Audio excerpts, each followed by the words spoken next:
SSC নিয়োগ দুর্নীতি মামলায় জামিন, ইডির মামলায় শান্তি প্রসাদ সিনহার জামিন মঞ্জুর। 5 লক্ষ টাকার বন্ডে এসএসসির প্রাক্তন উপদেষ্টার জামিন মঞ্জুর হাইকোর্টের। আমার সঙ্গে অমিত সরকার রয়েছে, কথা বলবো অমিতের সঙ্গে। অমিত, আমরা দেখেছিলাম কয়েক মাস আগে সিবিআই এর মামলায় জামিন পেয়েছিলেন, কিন্তু এবার কি জেল মুক্তির সম্ভাবনা রয়েছে? শুধুমাত্র ইডির মামলাতে জামিন আটকে ছিল বা জামিন মঞ্জুর হয়েছিল না বলে তিনি কিন্তু এই মুহূর্তে জেলবন্দি অবস্থা বা জেল হেফাজতে রয়েছেন। আজকে কলকাতা হাইকোর্টের তরফে শান্তি প্রসাদ সিনহা, যিনি এসএসসির উপদেষ্টা কমিটির চেয়ারম্যান ছিলেন, তৎকালীন উপদেষ্টা কমিটির তিনি প্রধান ছিলেন, তার ইডির মামলাতে জামিন মঞ্জুর করলে এবং শর্ত সাপেক্ষে তার জামিন মঞ্জুর করা হয়েছে কলকাতা হাইকোর্টের তরফে। এবং এই জামিনের সাথে সাথেই তার জেল মুক্তি কিন্তু জাস্ট সময়ের অপেক্ষা। কারণ এর আগে সিবিআই এর যে মামলা, অর্থাৎ এসএসসি দুর্নীতির সিবিআই এর যে মামলাগুলো রয়েছে, সেই মামলাগুলোতে এসপি সিনহা বা শান্তি প্রসাদ সিনহা কিন্তু জামিন আগেই মঞ্জুর করা হয়েছিল এবং সেই মোতাবেক সিবিআই কোর্টে কিন্তু ট্রায়ালও শুরু হয়ে গিয়েছে।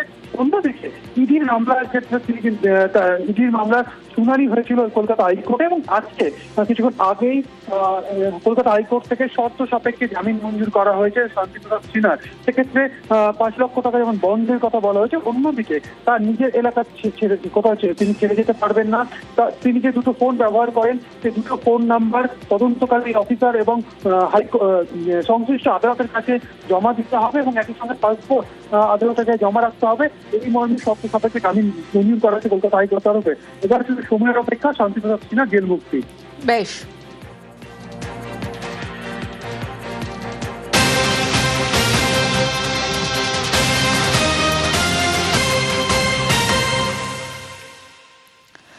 কলেজে অধ্যাপক নিয়োগের বিজ্ঞপ্তি, কলেজে সহকারী অধ্যাপক নিয়োগের বিজ্ঞপ্তি জারি। কলেজ সার্ভিস কমিশনের 51টি বিষয়ে অধ্যাপক নিয়োগের বিজ্ঞপ্তি জারি করা হয়েছে এবং যে বিষয়টা কলেজে সহকারী অধ্যাপক নিয়োগের বিজ্ঞপ্তি জারি কলেজ সার্ভিস কমিশনের, কত সহকারী অধ্যাপকের পদ খালি রয়েছে, অর্থাৎ শূন্য পদ কত, এবং তার সঙ্গে সঙ্গে অনলাইনে কবে থেকে আবেদন করা যাবে, বিস্তারিত জানাবে সোমরাজ।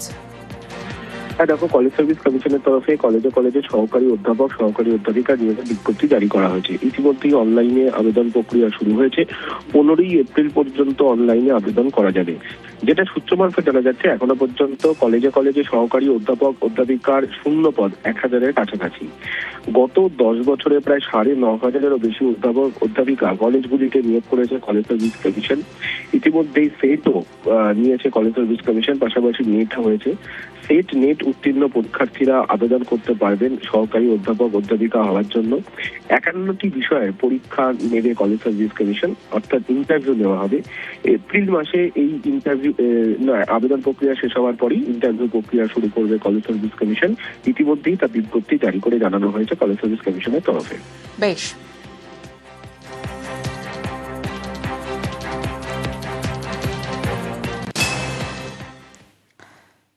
26-এর লক্ষ্যে মহিলা মন জয়ে প্রচারে জোট তৃণমূলের। দল থেকে একাধিক কর্মসূচি রয়েছে তৃণমূলের। শুধু তাই নয়, একদিকে একাধিক কর্মসূচি রয়েছে দল থেকে, অন্যদিকে 8ই মার্চ নারী দিবস। আর নারী দিবসে তৃণমূলের পদযাত্রা রয়েছে, লক্ষ্মীর ভান্ডার, যুবসাথী, স্বাস্থ্যসাথী, কৃষক বন্ধু নিয়ে প্রচার রয়েছে। অর্থাৎ 26-এর লক্ষ্যে মহিলা মন জয়ে প্রচারে জোট তৃণমূলের। দল থেকে একাধিক কর্মসূচি, কি কি কর্মসূচি জানাবে আবির? 60% মহিলা ভোট রয়েছে এবং 2009-এর লোকসভা থেকে 2024-এর লোকসভা, মাঝের একাধিক বিধানসভা নির্বাচন, প্রত্যেক কটা ক্ষেত্রে ধাপে ধাপে তৃণমূল কংগ্রেসের যে ভোট, মহিলা ভোট, তা অনেকটাই বৃদ্ধি পেয়েছে।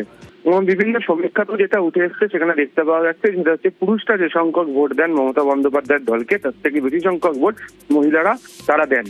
ফলে এই মহিলা ভোটকে সম্পূর্ণভাবে নিজেদের কাছে রাখতে চায় হচ্ছে তৃণমূল কংগ্রেস, এবং সে কারণেই বাড়ি বাড়ি গিয়ে এই ধরনের অভিযান বা কর্মসূচিগুলো তারা সিদ্ধান্ত নিয়েছেন তারা করবেন বলে।